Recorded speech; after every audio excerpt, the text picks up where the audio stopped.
Thank you very much, everyone. My talk is entitled No Play, No Gain.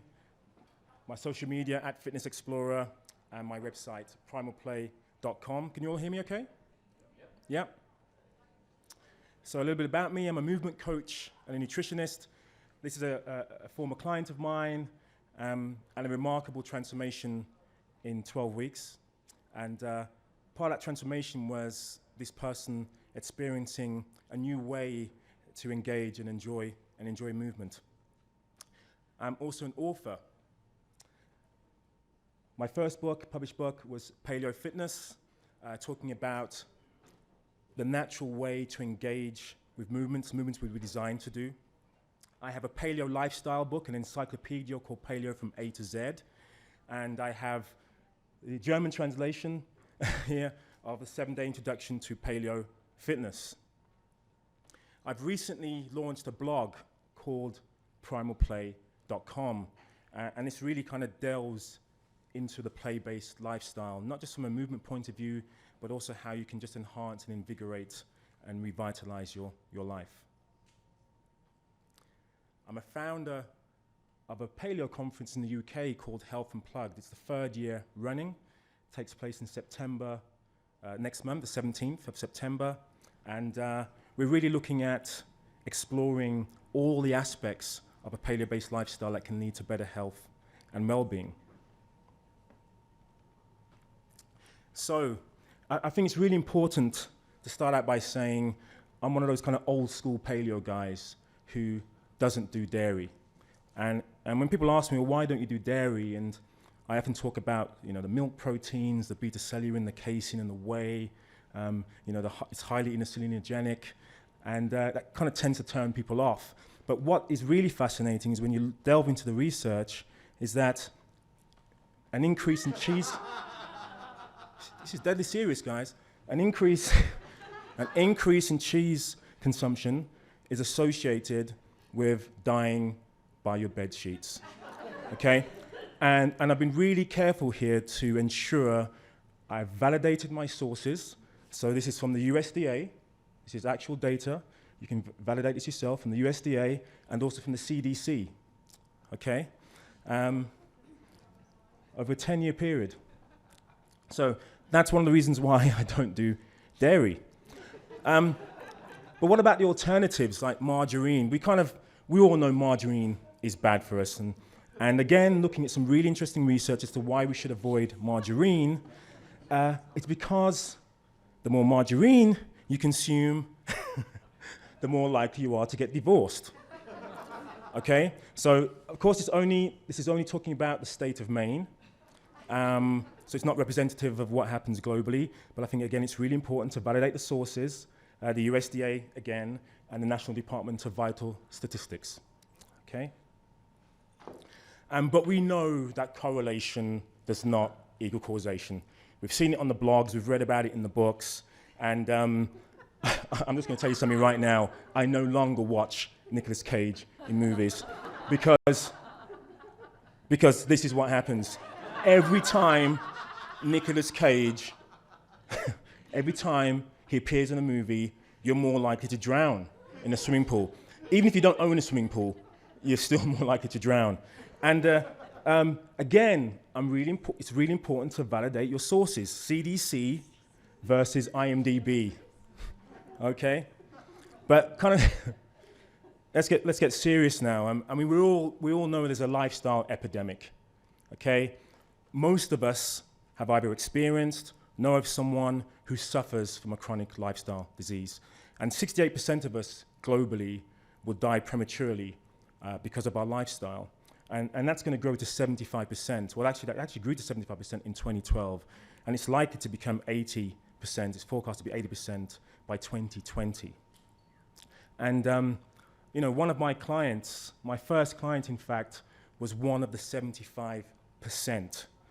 They suffered with hypertension, they were pre-diabetic, they had a high level of body fat, especially visceral fat around the middle, they had a really poor lipid profile, they were iron deficient, they suffered from seborrheic dermatitis, and the only solution offered was a cocktail of meds. So this person was suffering from a whole raft of chronic lifestyle disease. And thank goodness, this participant of the 75%, who was actually me, no longer suffers from any of those issues. And it was all based on lifestyle intervention. That was it. And the best thing about it is, didn't rely on any form of medication. So what are the key factors for prevention? The World Health Organization, I feel, sum it up quite well, looking at elevated risk for lifestyle disease. Poor nutrition is identified, physical inactivity, smoking and alcohol. And the definition of health for the World Health Organization is absence of infirmity and disease, but completeness when it comes to social, physical, and mental health and well-being. I've taken this one stage further, and even though paleonutrition was a gateway to better health for myself, there are far more equally as important factors. One is my relationship with light, my relationship with the sun and the moon, and trying to stay in accordance with a 24-hour circadian rhythm. The second is really thinking about slowing down and almost having a permanent go slow sign in our kind of near focus. Our relationship with nature, really important, getting our vitamin D from the sunshine, exploring our love for nature and the environment with biophilia. And there's a reduction in stress, in physical stress and emotional stress and mental stress when we look at the color green in nature. So it boosts the immune system. Good quality sleep, something I've been suffering from the last few days because of jet lag, unfortunately, but I think it's really important to optimize sleep. Stress. I worked in a very stressful job for most of my adult life, and trying to find ways of reducing chronic stress is extremely important.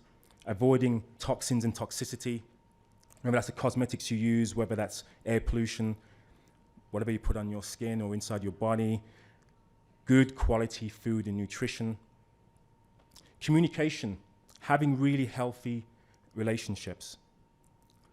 Breathing deeply, being really mindful and focused on the air that we breathe. A sense of purpose and community. We become very insular, and we often think that because if I'm on the plane and there's an issue with the plane, I've got to get my mask on first, and it doesn't really matter about those around me as long as I'm okay. As long as myself, my close family members, my friends and family are okay, that's kind of all there is to it. But looking after community and thinking about the social fabric of life is also probably, not, if not more important, in my opinion.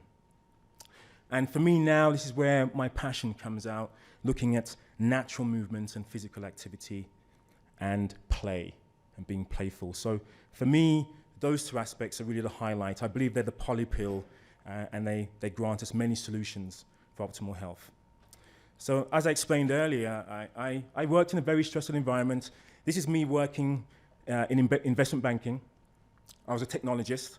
There were probably only around 10 people in the world who could do what I did. So it was very lucrative. This was back in the days where having more than one monitor was you were merited based on the number of monitors you had. And by the time that I left that organization, I had 12 monitors on my desk. Okay, so no one could see me behind the desk, but I had a very important role, and I was very passionate about that type of work for a long time. But I decided I wanted to follow my passion. And so my passion became music. I was signed. I released an album over a 3-year period of work. I toured. I was nominated as a top 70 albums of 2005 by BBC Radio 1. I had a #1 video on MTV in Latin America, of all places. And I had a fantastic time of it. I worked at the Prague Philharmonic Orchestra on some of the album. It's a very eclectic array of music, almost an autobiography of the music that I created. Unfortunately, the record label went bust, and so I deemed myself a failure for not spotting that sooner. But there was something else that happened to me in 2005, and that is I was a victim of the terrorist attack that occurred in London on the 7th of July, 2005. And I was on my way into work. I was running late that morning, so normally I'd be in work at about 6 a.m. And this morning I was actually running to the tube at 9 a.m. And I remember barging people out of the way as I was running down the stairs, and I saw one seat left on the carriage. And there was a much older lady than I who I literally barged out the way because I had to get that seat. And a few minutes later, there was an explosion. And, you know, cliched, but my life definitely flashed before my eyes. I saw all of the relationships that were important to me and the fact that I was not going to be here in a couple of seconds. And what's really incredible is with that explosion, I didn't hear a sound. Just immediately went into shock and felt as if the train was going to derail. And if you see the news footage afterwards, we were told those of us in that first carriage were literally 1 or 2 seconds away from death. So I'm very, very grateful and thankful to be here. But from that moment on, my life's changed completely. I was no longer the guy who'd push anyone out of the way just to get what I wanted. And part of that transformation was what I deemed to be the wonder drug, which was physical activity. It's something that allowed me to explore something that was extremely beneficial for my health. So let's have a look at some of the research and its impact on early death. Here's a study from 2009, Stephen Blair, who was looking at all of the risk factors leading to premature death. Diabetes, 3%. Obesity, 4% of all deaths. Smoking, 9% of all deaths in this sample. But low fitness, low cardiovascular respiratory fitness, 17% of all deaths here, tracked over an 8-year period. And there's lots of other evidence out there. Reduced all-cause mortality, a reduction in cardiovascular events and death by 50%, comparing the least fit to the most fit. And here, if you look at this, the graphics here, the books represent 33 studies. So this is a meta-analysis of 33 studies of over 100,000 people and a 12-year follow-up. Every 13% increase in physical activity, there's a 15% reduction in all-cause mortality. All causes of death. There's an association between being physically fit and a reduction in premature death. So reduce all-cause mortality. Won't look at all of these, but these are some of the highlights here. The patients at the outset were all free of any known chronic lifestyle disease. They weren't hypertensive, didn't have stroke or diabetes. But over that period, 8-year period, the risk factors were significantly reduced the fitter you were.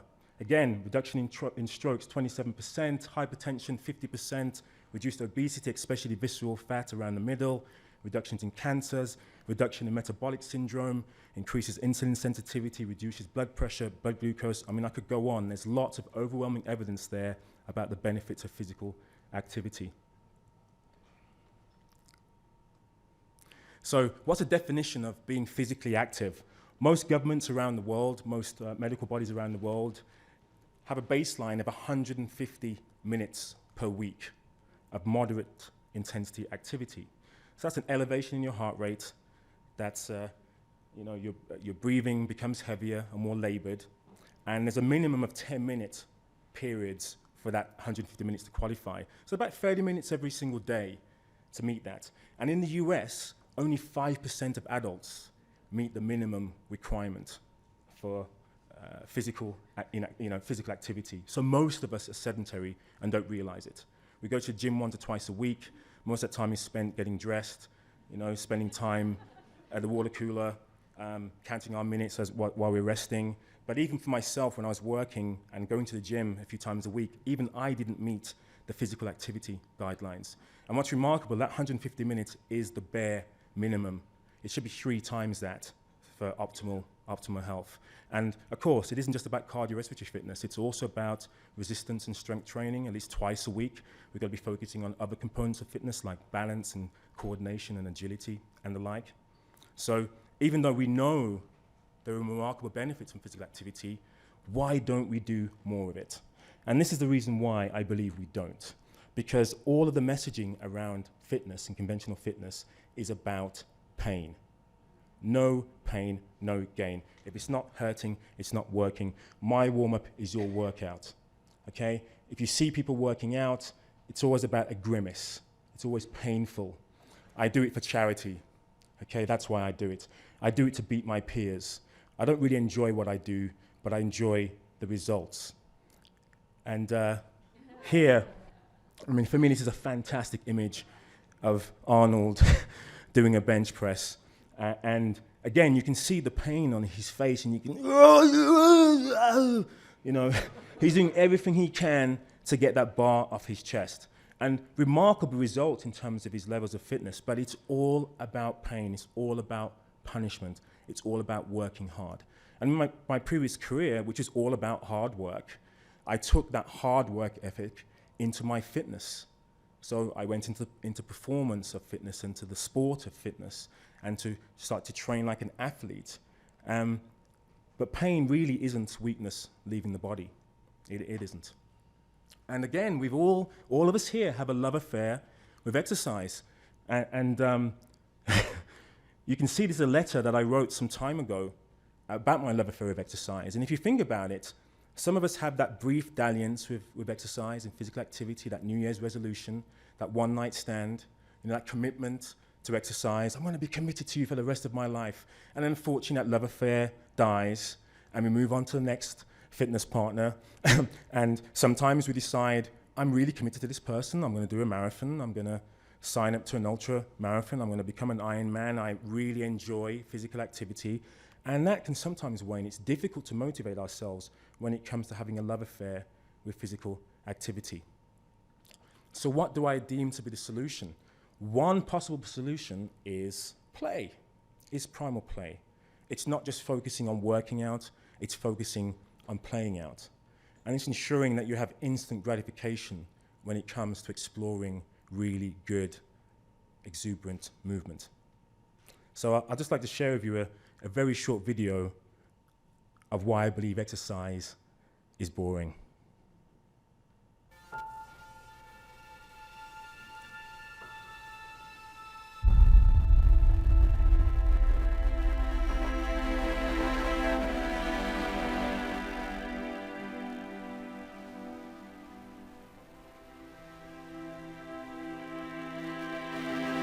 Do you remember those days? We should all reawaken our inner child. We should all explore really beautiful, engaging movement. This is primal play. We should definitely all reclaim the enjoyment of movement that we experienced as kids.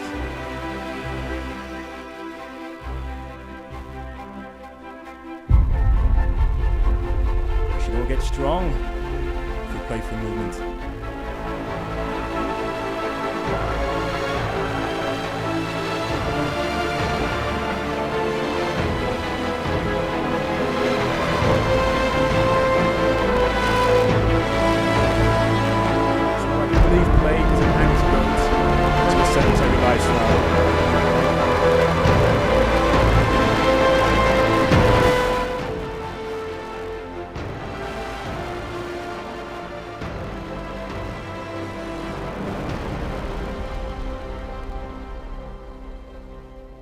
I believe it's time for play because exercise is boring. So what's the new paradigm? What do I believe to be the new paradigm for fitness? I believe we should get fit, F-I-T-T. Our movement should be functional, it should be practical. Our movements should model what we need to do in life, what we need to do to improve the quality of our life. Our movement should be integrative. It shouldn't just be set aside as a hobby, as something we do 30 minutes every day or every other day. It should be part and parcel of our day. I wake up in the morning, I sometimes roll out of bed, I jump out of bed, I pick whoever's in the same room as me up, carry them out of the room or whatever.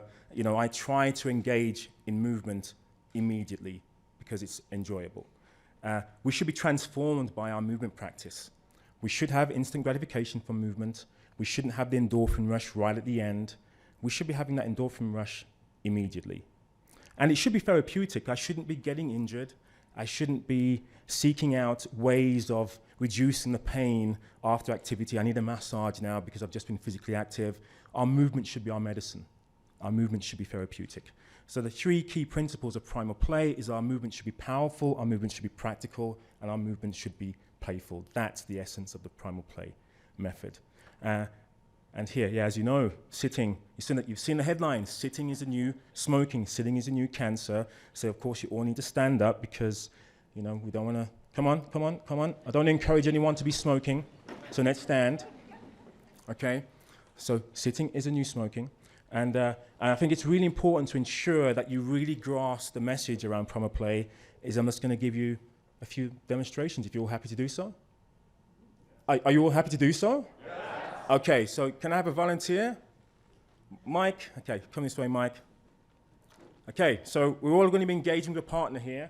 Can you hear me okay? Yeah, sure. Yeah. Okay, so, you good? Good. Okay, so the first thing we're going to do is we're going to play fencing. Okay, so this is our version of fencing. That's going to be our grip.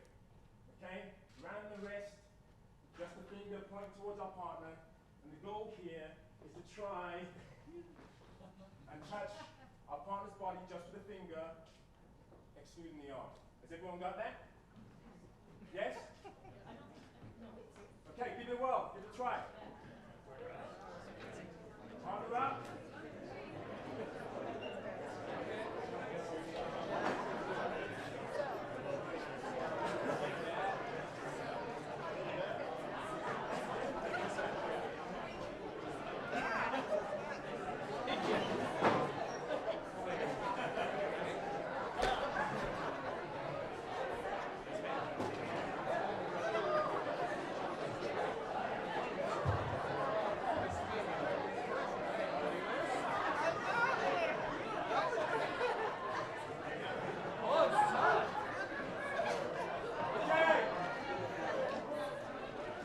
Okay, the next activity. Okay, so something universal, pretty much everyone around the world has played this or a version of this, is tag. Okay, or catch, or it, or whatever you call it. But this version is not like the version we played as kids because, frankly, it's far too tiring to play tag. So this version, it's very close, quartered tag, and our tag points are between the hip and the knee. Okay, we play simultaneously. So, remember, eye contact, pay attention, miss out on the crown jewels. Okay, all right.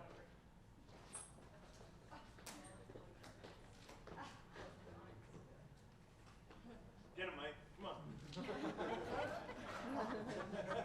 What's the score? Okay, so that's the game. And the aim is to try to reduce the aggression, okay, to slow things down, think about accuracy and precision, and control breathe. Okay, give that a whirl.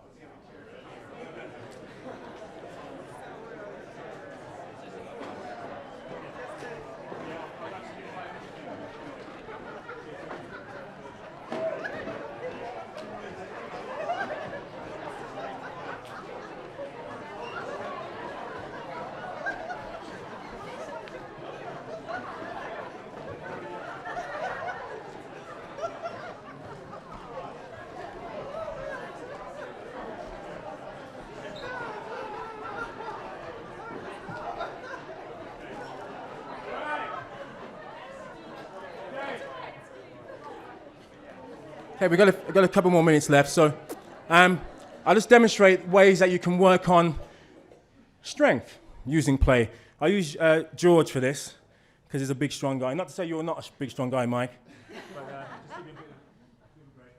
So here we're working with partner-based resistance. Okay, so what we're going to do, we're going to go, has everyone seen Cliffhanger by Stallone? Yeah. Yeah? No? Yes, no? Okay, but pretty much any Hollywood movie where you've got to save somebody from falling off a cliff requires this kind of grip. Really strong body grip. Okay? So what we're going to do here, we're going to seesaw back and forth. And it's so I'm going back. Okay? Back and forth, more resistance, good. Okay? Back and forth. Okay, try and stay grounded. Okay, and after a while, I've got to pull. After a while, I want to stop my partner pulling. Okay? Alright? So you're kind of playing with resistance. Back and forth. Okay, let's go!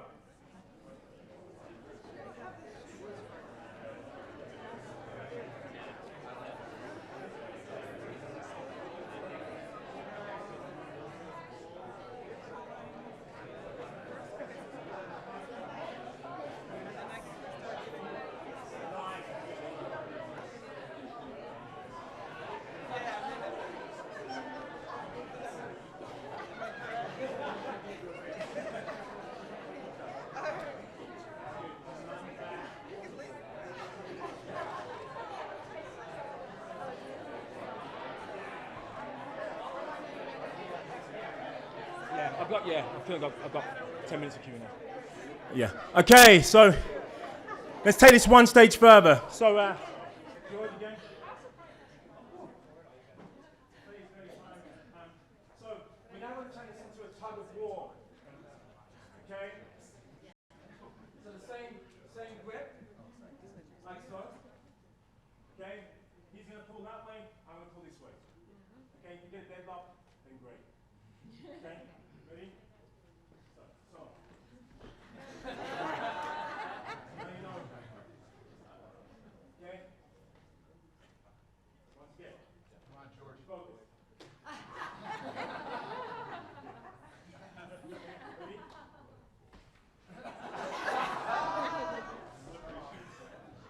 Okay. So try to move on and create a bit of space and explore your inner strength. Let's go.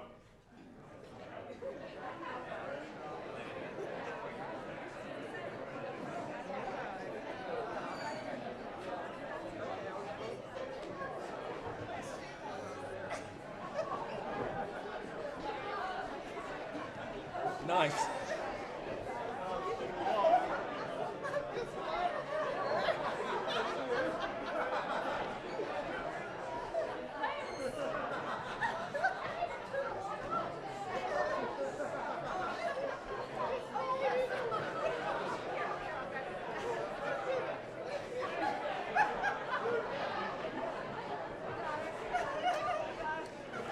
Okay, we'll probably do one more activity before we break for Q&A. Does anyone play tennis here, or any kind of racket sport, squash? Yep. Yes. Okay. Are you good? It's been a while. Okay. So this is going to be testing reaction time. Okay. So as soon as you see my right hand, you're going to high five with your left. Yeah. High five. Okay, good. Left hand, your right. Okay? And continue. Did you really play tennis? Alright. Go, fast. Okay, so, okay. Alright, so do you notice what happens when we're adults? We overthink our movement patterns. So imagine if I'm standing, do you want to do the same? I'm standing in front of this person, I can't really see what he's going to be doing next, so do you want to start again? Okay, and I do this. Why would I do that? What would a kid do? Very quickly. Okay.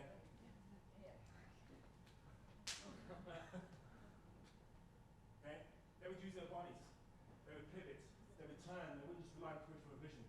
So try that game and have fun.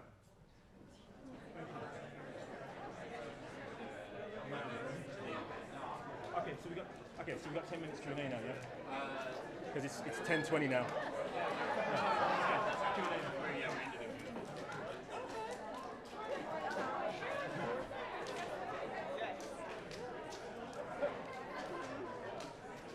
Okay, everyone. So we're now going to open up for questions. just to let you know, I am running a primal play workshop at the beginning of the lunch break at 12:10 for 30 minutes, and I'll be running a couple of sessions tomorrow, and also one on Sunday, which is a little bit more immersive. So thank you very much, and we're open to questions. Thank you.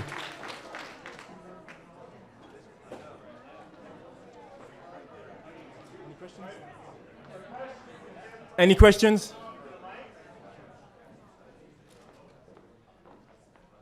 So, Darryl, do you have community groups that are forming to do primal play? Yes, there are a few online. Yeah. If you go to primalplay.com, Yeah. part of the process of developing this method was I'm going to begin to train other trainers. There's going to be a community aspect to this and online form and coaching around this. Fantastic. So the goal is for me is not just to travel Yes. and talk about this, but to ensure that there are communities around the world who really take this on board. And probably the most exciting aspect of what I'm going to be doing in the next few months, I'm going to be, fingers crossed, I'm starting a feasibility study with a school in London, and we'll be looking at primal play versus conventional sport versus kids just doing what they want to do. And hopefully if that works out well, I'll be able to take that to the local government and hopefully have an even better outreach. So people are thank you. Yeah.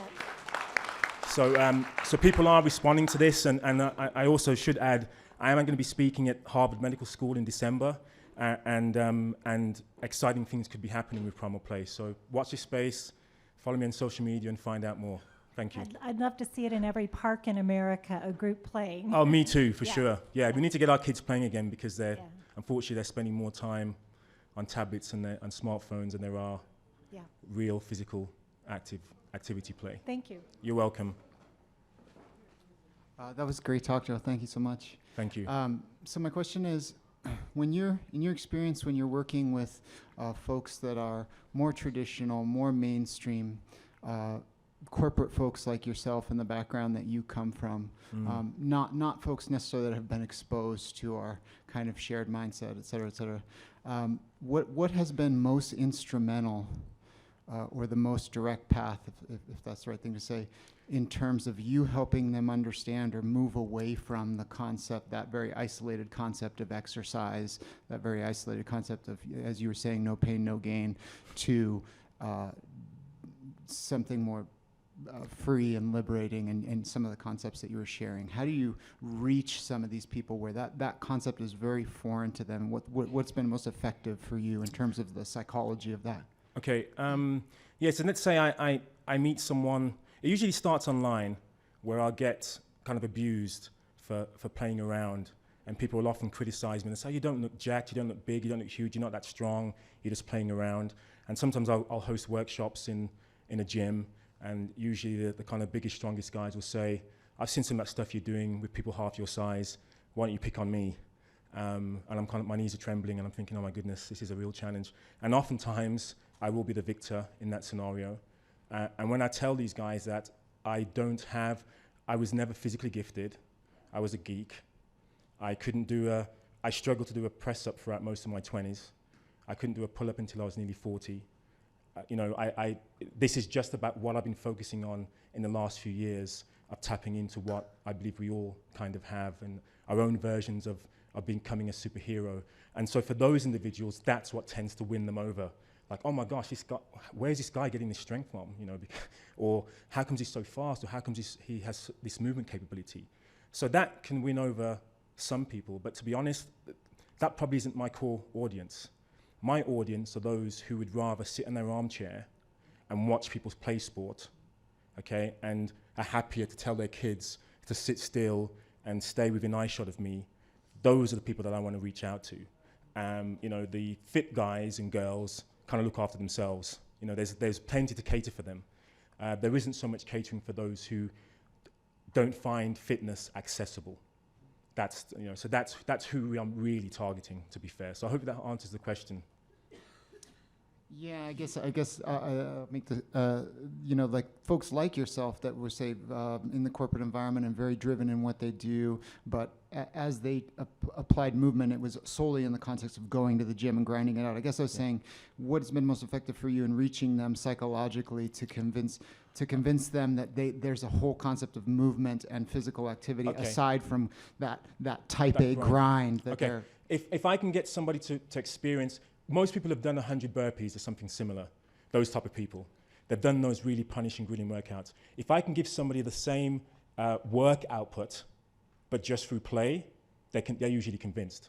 So in other words, if they can work as hard as doing lots of burpees, but they're laughing and joking from the first couple of seconds throughout, then it's a win-win for them. It's like, okay, I'm getting fitter and stronger. I can see this is going to be working for me, but I'm spending most of my time laughing here and having interaction with people rather than avoiding eye contact.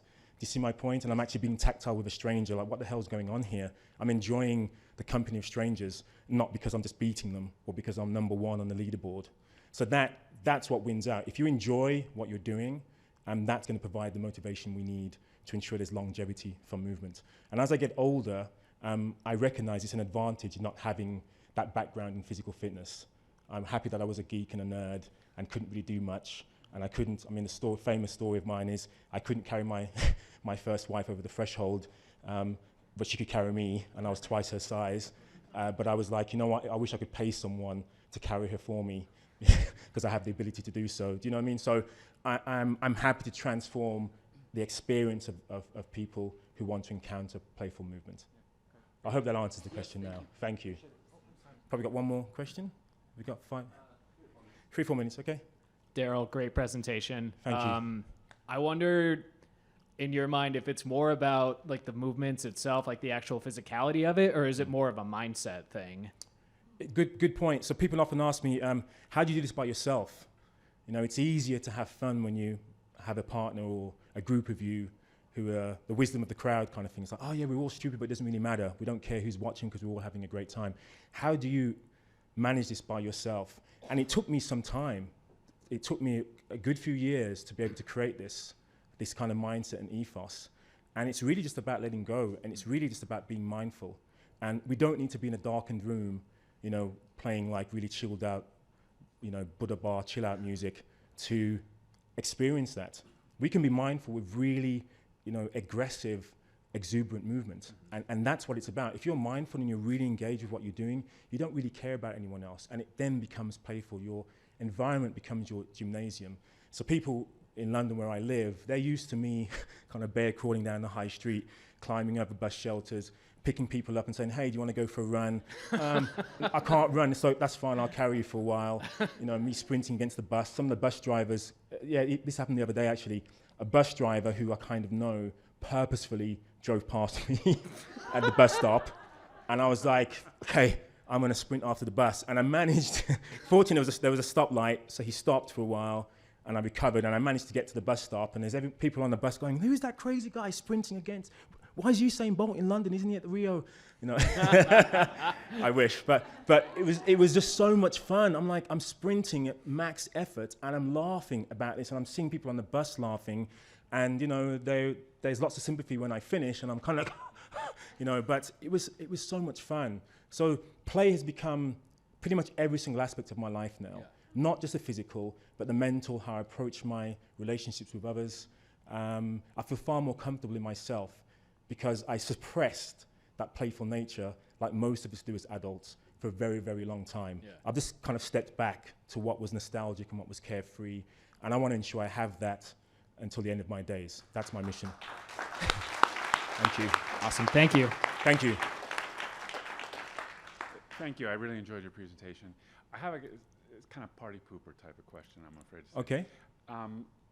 People getting injured, liability and stuff like that, I was wondering if you have a particular way that you try to handle that, because there's a lot of anxiety around, if we get off our desks, you know, we're going to get hurt. I try and avoid the US. Okay.